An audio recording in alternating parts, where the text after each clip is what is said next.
Assalamualaikum warahmatullahi wabarakatuh. Bayangkan sebuah ruang yang tidak memiliki ujung. Ruang yang tidak punya dinding. Tidak ada atas, tidak ada bawah, tidak ada mana depan, mana belakang. Ruang itu gelap, tenang, hening, dan kosong. Lalu, Allah meninggikan langit tanpa satupun pilar yang dapat kamu lihat. Bagaimana mungkin sesuatu sebesar alam semesta bisa berdiri tanpa fondasi? Bagaimana mungkin galaksi, bintang, dan planet bisa bergerak tanpa saling menabrak? Bagaimana mungkin semuanya terus stabil, rapi, dan teratur selama miliaran tahun? Allah berfirman, Allah lah yang meninggikan langit tanpa tiang yang kamu melihatnya. Quran Surah Ar-Ra'd ayat 2. Kalimat ini seperti membisikkan rahasia besar tentang arsitektur kosmos. Sebuah struktur raksasa yang tidak dipegang oleh pilar, tetapi tetap tegak dengan kekuatan yang tidak terlihat. Mari kita masuk lebih dalam ke dalam kisah penciptaan langit menurut Al-Quran, hadis Nabi Muhammad, dan penemuan ilmiah modern.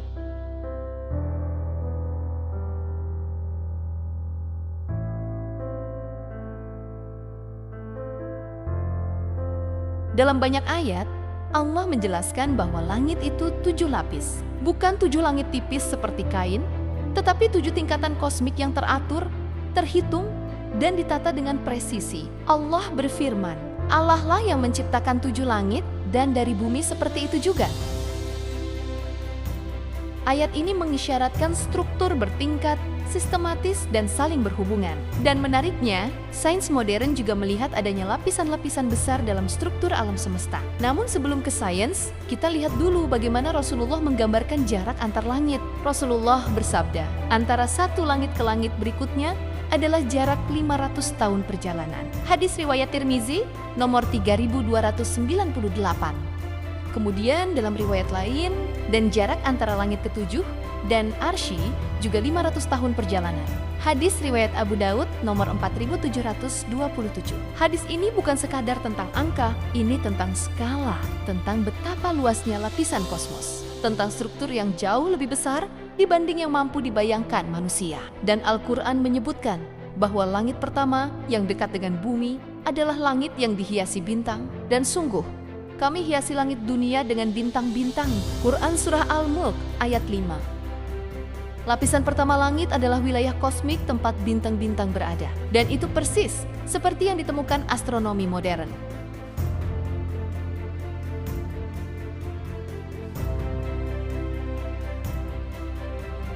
Pada tahun 1927, fisikawan Belgia Georges Lemaître mengusulkan bahwa alam semesta bermula dari satu titik padat yang mengembang. Kelak teori ini dikenal sebagai teori dentuman besar. Dari pengembangan itu muncul lapisan-lapisan kosmos. 1. Lapisan radiasi awal. 2. Lapisan gas hidrogen dan helium. 3. Lapisan pembentukan bintang. 4. Lapisan galaksi awal. 5. Lapisan supercluster. 6. Lapisan filamen kosmik. 7. Horizon kosmik, batas sejauh mana cahaya dapat dilihat. Jika kamu perhatikan, struktur itu berlapis-lapis, bukan 7 langit secara literal, tetapi pola bertingkat ini sangat selaras dengan konsep Quran. Lalu pada tahun 2003, Lone Digital Sky Survey di Amerika Serikat memetakan struktur kosmos lebih dalam dan menemukan jaring besar yang terdiri dari galaksi, filamen panjang, dinding supercluster, ruang kosong raksasa yang disebut void. Margaret Geller dari Harvard pada tahun 1986 menemukan struktur kosmik raksasa bernama Great Wall. Panjangnya lebih dari 500 juta tahun cahaya. Sebuah dinding alam semesta yang sangat besar. Dan semua itu berdiri tanpa pilar.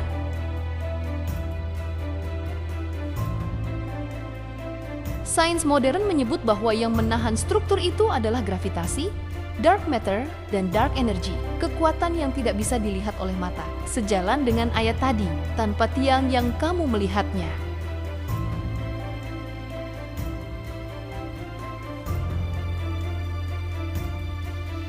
Al-Quran bukan hanya menyebut lapisan langit, tetapi juga menegaskan bahwa semua benda langit bergerak pada jalurnya. Allah berfirman, matahari berjalan pada garis edarnya. Demikian pula bulan.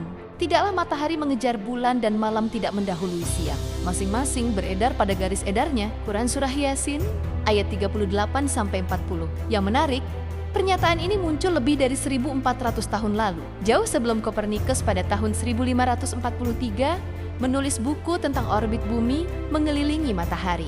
Jauh sebelum Johannes Kepler menemukan hukum gerak planet pada tahun 1619, jauh sebelum teleskop modern bisa melihat orbit bintang. Namun Al-Quran sudah mengatakannya dengan jelas, semua bergerak, semua memiliki orbit, tidak ada yang saling bertabrakan tanpa izin Allah.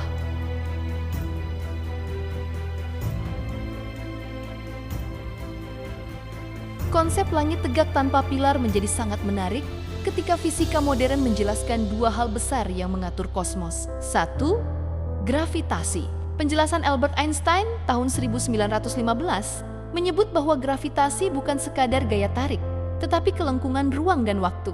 Kelengkungan ini menahan galaksi agar tidak tercerai-berai. Dua, dark energy. Saul Perlmutter dari Berkeley pada tahun 1998 menemukan bahwa alam semesta mengembang semakin cepat karena energi misterius yang tidak terlihat. Energi ini menjaga jarak antar galaksi. Kemudian pada tahun 2013, satelit Planck dari European Space Agency menemukan bahwa 95% alam semesta tersusun dari materi dan energi yang tidak terlihat. Seolah-olah kosmos berdiri di atas tiang-tiang tak kasat mata. Persis seperti penjelasan para ulama bahwa pilar langit adalah kekuatan yang tidak kalian lihat. Ulama besar seperti Fakhruddin Ar-Razi menjelaskan dalam tafsir Mafatihul Ghaib bahwa 7 langit dapat dipahami sebagai tingkatan kosmos. Langit pertama adalah wilayah bintang. Langit kedua adalah awan kosmik. Langit ketiga adalah orbit besar. Langit keempat adalah galaksi. Langit kelima adalah gugusan galaksi. Langit keenam adalah supercluster. Langit ketujuh adalah batas kosmos. Lalu, pada tahun 2021, teleskop James Webb menunjukkan bahwa struktur alam semesta memang bertingkat. Dari nebula, bintang, galaksi, supercluster, filamen, hingga horizon kosmik, dua dunia berbeda, dua bahasa berbeda, satu arah, pemahaman. Siapa yang menopang langit? Sahabat Blizer, coba renungkan sebentar. Jika langit tidak memiliki pilar, lalu apa yang menahannya?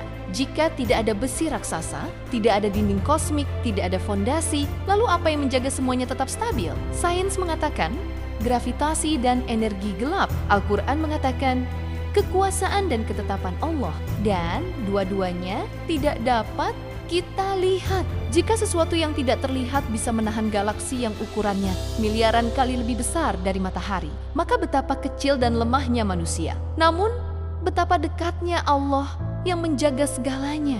Akhir dari langit, siapa yang lebih dahsyat? Pada akhirnya bukan langit yang paling menakjubkan, bukan galaksi, bukan struktur filamen kosmik yang panjangnya ratusan juta tahun cahaya, bukan energi gelap yang misterius. Yang paling dahsyat adalah Allah yang mengatur semuanya. Allah yang membuat langit tanpa pilar, Allah yang menghias langit dunia dengan bintang, Allah yang menetapkan orbit matahari dan bulan, Allah yang menyusun langit satu persatu, dan Allah yang mengajak kita merenung dalam firman-Nya. Kami akan perlihatkan kepada mereka tanda-tanda kami di segenap ufuk dan pada diri mereka sendiri, hingga jelas bagi mereka bahwa Al-Quran itu benar. Quran Surah Fussilat ayat 53. Masih ada yang lebih dahsyat, bukan langitnya, tapi Allah yang Maha Kuasa, Sang Pencipta langit tanpa pilar.